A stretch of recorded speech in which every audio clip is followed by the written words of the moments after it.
Bismillahirrahmanirrahim. Assalamualaikum. The date is 18th of May and the day is Monday. Subject Mathematics class 9 Science group. Unit number 5 factorisation हमने start किया हुआ था exercise 5.3 के question first 3 हम कर चुके थे। क्वेश्चन नंबर जो 4 है स्टूडेंट्स वो बिल्कुल as it is question number 2 जैसा है, सेम इसी पैटर्न पे आपने सॉल्व करना है। मैं एक दफा रीड कर लेती हूँ। For what value of m is a polynomial p of x equals to 4x cubed minus 7x squared plus 6x minus 3m exactly divisible by x plus 2। अब आपको ना वहाँ पे क्वेश्चन नंबर 2 के अंदर आपको k कांस्टेंट फाइंड आउट करना था और आपको फैक्टर्स दिए हुए थे और आपको पोलिनोमियल एक्सप्रेशन दिया हुआ था कोई सा भी, ठीक है। आपको ये फाइंड अब जस्ट डिफरेंस किस चीज का है यहाँ पे क्वेश्चन नंबर 4 के अंदर कि आपको m कांस्टेंट फाइंड आउट करना है। एक्सप्रेशन आपको polynomial with respect to x variable की दिया हुआ है और आपको जो डिवाइजर दिया हुआ है जिसे कहते हैं कि जो इस पे डिवाइड करेगा इस डिविडेंड पे इस पोलिनोमियल पे वो दिया हुआ है आपको x प्लस 2। आपने फर्स्ट ऑफ ऑल क्या करना है, x प्लस 2 को 0 के इक्वल करना है, यहाँ से x वैल्यू को फाइंड आउट करना है जो कि -2 आएगी। -2 को आप इस पोलिनोमियल एक्सप्रेशन के अंदर पुट करेंगे जो क्वेश्चन में गिवन है। पुट करने के बाद आप फिर नेक्स्ट स्टेप क्या करेंगे, आपके पास एज इट इज यहाँ पे क्वेश्चन में लिखा हुआ भी है कि एक्जैक्टली डिविजिबल, कि वो ये इस बात का मतलब क्या है, एक्जैक्टली डिविजिबल का मतलब ये है कि वो फुल डिवाइड हो रहा है उसमें। ये जो आपके पास x प्लस 2 फैक्टर है ये फुल डिवाइड हो रहा है, तो आप फिर क्या करोगे, मींस दैट वो इसका फैक्टर होगा पोलिनोमियल एक्सप्रेशन में जो फुल डिवीजन पॉसिबल है इसके अंदर। तो आप क्या करोगे नेक्स्ट स्टेप के अंदर, वो जो आपके पास वैल्यू आएगी p ऑफ -2 की उसको 0 के इक्वल करोगे। 0 के इक्वल करने के बाद आपके पास m सेपरेट हो जाएगा। आपने m के साथ कितनी टर्म्स आ रही होंगी उनको सेपरेट करना है। आपने for the value of f और वैल्यू ऑफ m, तो वैल्यू ऑफ m आप वहां से इजीली फाइंड आउट कर लेंगे। 3 स्टेप्स करने हैं आपको। पहला स्टेप आपने क्या करना है, जो आपको एक्जैक्टली डिविजिबल वाला फैक्टर दिया हुआ है उसको 0 के इक्वल करना है, वहां से x वैल्यू फाइंड आउट करनी है। फर्स्ट स्टेप आपका ये होगा। सेकंड स्टेप आपने क्या करना है, उस x वैल्यू को पोलिनोमियल के अंदर पुट करना है, ठीक है। पुट करने के बाद ये तो आपके पास सेकंड स्टेप हो गया। थर्ड स्टेप आपने क्या करना है, फिर उस पोलिनोमियल एक्सप्रेशन को भी आपने 0 के इक्वल रखना है क्योंकि वो फुल उसका फैक्टर है, उसके ऊपर एक्जैक्टली डिविजिबल है। फिर ये तीनों स्टेप करने के बाद आपके पास लास्ट स्टेप में वैल्यू इवैल्यूएट हो जाएगी, ठीक है। तो आप इजीली सॉल्व कर लेंगे। क्वेश्चन नंबर 5 पे फिर मूव करते हैं। क्वेश्चन नंबर 5 में क्या दिया है, determine the value of k of p of x equals to kx cube minus plus 4x squared plus 3x minus 4 and q of x equals to this expression leaves the same remainder when divided by x minus 3। पहले जितने भी questions किए आपने उनमें आपको just one expression दिया हुआ था एज अ डिविडेंड, ठीक है। अभी आपको दो एक्सप्रेशन दिए हुए हैं, एक को नाम दिया हुआ है with respect to p of x और एक को नाम दिया हुआ है with respect to q of x, ठीक है। और ये इसमें डिमांड कर रही है कि आपने इन दोनों के थ्रू k कांस्टेंट को फाइंड आउट करना है, इसकी वैल्यू फाइंड आउट करनी है। और आगे बताया क्या जा रहा है कि जब इन दोनों एक्सप्रेशंस को डिवाइड करवाया जाता है इस फैक्टर के साथ x-3 के साथ, तो वो दोनों सेम रिमाइंडर लीव करते हैं, ठीक है। मतलब उनका रिमाइंडर जो है वो इक्वल आता है। तो पहला स्टेप आपके पास क्या होगा कि आपने 1 बाय 1 इस x-3 को 0 के इक्वल पुट करके क्या वैल्यू आएगी, 3 आएगी। इस 3 को आपने पहले इस एक्सप्रेशन के अंदर पुट करना है, वहां से रिमाइंडर निकालना है कि क्या है, फिर आपने इसी x की वैल्यू को x=3 को पुट करना है इस q of x के अंदर। फिर वहां से जो रिमाइंडर आएगा आप नाम दे दें सेपरेट के लिए। फर्स्ट एक्सप्रेशन के लिए रिमाइंडर 1 क्या है, सेकंड के लिए रिमाइंडर 2 क्या है। और उन्होंने क्या कहा है कि leave the same remainder, means that r1 remainder 1 जो होगा वो इक्वल होगा रिमाइंडर 2 के। दोनों रिमाइंडर्स को इक्वल करके इक्वेशन बन जाएगी। उस इक्वेशन को फिर आप सिंपलीफाई कर लें तो k की वैल्यू आप फाइंड आउट कर लेंगे, ठीक है। इस तरह से आपने सॉल्यूशन को सॉल्व करना है। तो हम चलते हैं सॉल्यूशन की तरफ। स्टार्ट आप लेंगे कैसे, solution when p of x is divided by x minus 3. Then by remainder theorem, क्योंकि हमें रिमाइंडर फाइंड आउट करना है, by remainder theorem the remainder is, क्या लिखेंगे आप लोग, x minus 3 इक्वल्स टू 0 करेंगे, 0 के इक्वल करने के बाद x वैल्यू फाइंड आउट करेंगे, x की वैल्यू 3 आ जाएगी। फिर आप क्या लिखेंगे, so p of 3 equals to remainder 1, क्योंकि आपने फर्स्ट रिमाइंडर के इक्वल करना है।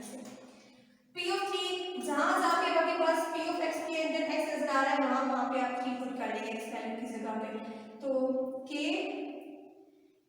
x की जगह पे क्या आ जाएगा, 3 होल क्यूब प्लस 4 3 का square plus 3 into 3 minus 4 equals to r1। और r1 मैंने क्यों लिया, बिकॉज मेरे पास दो एक्सप्रेशंस हैं, तो दोनों के रिमाइंडर्स आएंगे, तो फर्स्ट का रिमाइंडर r1, सेकंड का रिमाइंडर r2।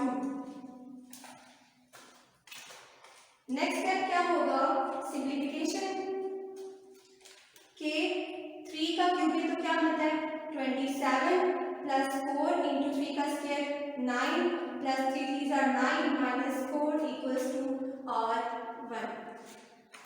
27 टू के 27 के प्लस 4 9 आर 36 और ये दोनों सॉल्व करें तो आ जाता है प्लस 5 इक्वल्स टू r1। ये आपके पास फर्स्ट वैल्यू आ जाती है, ठीक है। अब मजीद ये दोनों सॉल्व हो सकते हैं, दोनों कांस्टेंट हैं, और 27 के प्लस 36 प्लस 5 कितने हो जाएंगे 41 इक्वल्स टू फर्स्ट रिमाइंडर, ठीक है। अब आपने क्या किया, फर्स्ट एक्सप्रेशन के अंदर इस डिवाइजर को पुट करके आपने रिमाइंडर फर्स्ट वैल्यू का फाइंड आउट कर लिया।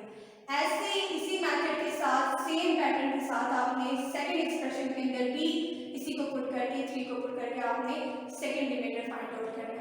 तो मैं इसको रिप्लेस करूंगी, तो मैं क्या कर लेती हूँ, रिमाइंडर 1 को सेपरेट राइट लेती हूँ ताकि मुझे, क्योंकि मैं आगे यूज करूंगी फर्स्ट रिमाइंडर को। रिमाइंडर 1 आया मेरे पास 27 के प्लस 41, ये आपने याद रखनी है।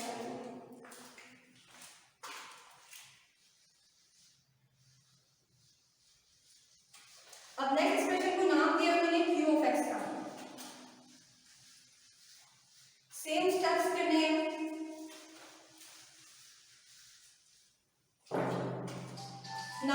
नाउ आपके पास q ऑफ x है which is equals to x cube minus 4x plus k, ठीक है। और ये भी क्या करता है, डिवाइड होता है x माइनस 3 के साथ ही, ठीक है।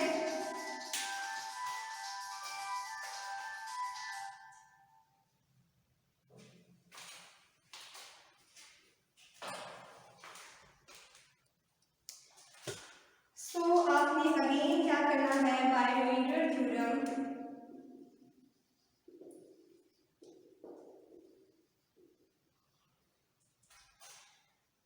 वो जो आपके पास डिवाइजर है x माइनस 3 को 0 के इक्वल पुट करना है, और वहां से वैल्यू मिलेगी आपको x की 3।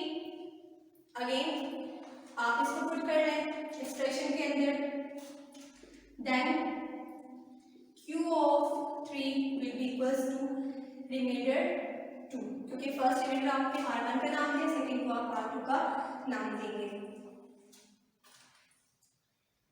द रिमाइंडर, ठीक है।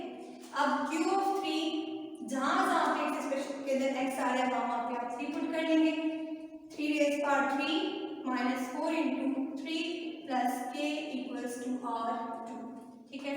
अब 3 का क्यूब लें तो क्या आता है 27 minus 4 into 3 12 plus k equals to r2। इन दोनों को सॉल्व कर लें, 7 minus 5 2 minus 1 1 15 plus k equals to R2। ये आपके पास सेकेंड एक्सप्रेशन जिसका नाम था Q ऑफ x उसका रिमाइंडर है। आप क्वेश्चन में क्या कह रहे थे कि leaves the same remainder when divided by x minus 3। जब सेम रिमाइंडर ये लीव करेंगे तो it's mean that R1 equals to R2। और यहाँ पे आप चाहे पहले आप स्टेटमेंट लिख लें कि as given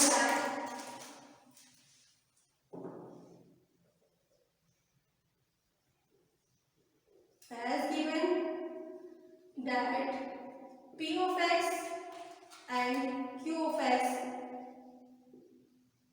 leaves the same remainder when divided by x minus 3. Then thus R1 equals to R2। ठीक है, क्वेश्चन मेंशन है कि आप जब इसको डिवीजन करते हैं तो जो रिमाइंडर आता है वो दोनों में सेम आता है। तो R1 equals to R2 first expression का remainder equals to second expression का रिमाइंडर। फर्स्ट एक्सप्रेशन मैंने यहाँ पे लिख लिया था which is 27k plus 41 वो पुट किया। सेकंड एक्सप्रेशन का रिमाइंडर क्या था 15 plus k वो पुट किया। अब यहाँ से इनको सॉल्व करने के बाद value of k easily find हो जाएगी। यहाँ से सेपरेट कर लेते हैं, k को सेपरेट करते हैं और सिंपल टर्म को सेपरेट करते हैं। 27k ये प्लस k वहाँ जाके क्या हो जाएगा माइनस k हो जाएगा। 15 ऐसे यहाँ पे रखे प्लस 41 को यहाँ पे ले आए तो क्या बन जाएगा माइनस 41। तो मैंने k वैल्यूज को सेपरेट किया और कॉन्स्टेंट्स को सेपरेट किया। 27 माइनस 10 कितना हो जाएगा 26 हो जाएगा। ठीक है, और नेक्स्ट आपके पास इक्वल्स टू 41 माइनस 15 40 माइनस 10 आपके पास 30 आ जाएगा और 30 माइनस 5 आपके पास 25 आएगा और 25 फिर आपके पास 41 था तो यहाँ से 26 माइनस 26 आ जाएगा क्योंकि बड़ी वाली का साइन जो है वो नेगेटिव है। आप यहाँ से k तो साथ चलता आएगा 26 के क्योंकि 27 के माइनस 1 k को 26 के। अब आपको k की वैल्यू फाइंड करनी है, k को सेपरेट करना होगा और 26 के साथ k मल्टीप्लाई हो रहा है तो यहाँ पे जाके डिवाइड हो जाएगा तो k equals to minus 26 by 26। तो 26 26 दोनों कैंसिल हो जाएंगे तो k की वैल्यू क्या आ जाएगी minus 1। So this is your answer. आपने इस क्वेश्चन को किस तरह से सॉल्व करना। पहली चीज मैं यहाँ पे आपको दोबारा से रिमाइंड करवा दूँ कि आपने करना क्या है। फर्स्ट चीज क्या थी आपके पास के दो एक्सप्रेशन लिए हुए थे, एक का नाम था p of x एक का नाम था q of x। उन दो एक्सप्रेशन के लिए एक डिवाइजर दिया हुआ था जो कि था x माइनस 3 और आपने क्या किया 1 बाय 1 उस डिवाइजर की वैल्यू को पुट किया x को सेपरेट करके रिमाइंडर सिस्टम के थ्रू। वैल्यू पुट करने के बाद आपके पास नेक्स्ट बताई गई थी बात कि वो दोनों एक्सप्रेशंस जब डिवाइड होते हैं x माइनस 3 के साथ तो सेम रिमाइंडर लीव करते हैं। तो आपने मींस फिर नेक्स्ट स्टेप में क्या किया दोनों रिमाइंडर्स को इक्वल कर लिया। इक्वल करने के बाद जो वैल्यूज पुट की, वैल्यूज पुट करने के बाद आपने कांस्टेंट सेपरेट किए और सिंपल टर्म्स सेपरेट किए। सिंपल टर्म्स को आपने इवैल्यूएट कर लिया, इसकी वैल्यूज से आपने फाइंड आउट कर ली और इसी क्वेश्चन को आपने प्रैक्टिस करना है और इसके साथ जो क्वेश्चन नंबर 4 था वो भी आपने सॉल्व करना है। नीट कॉपीज के ऊपर भी और प्रैक्टिस भी करनी है। ये था आज का लेक्चर। नेक्स्ट लेक्चर के साथ फिर आपसे मुलाकात होगी, तब तक के लिए अल्लाह हाफ़िज़।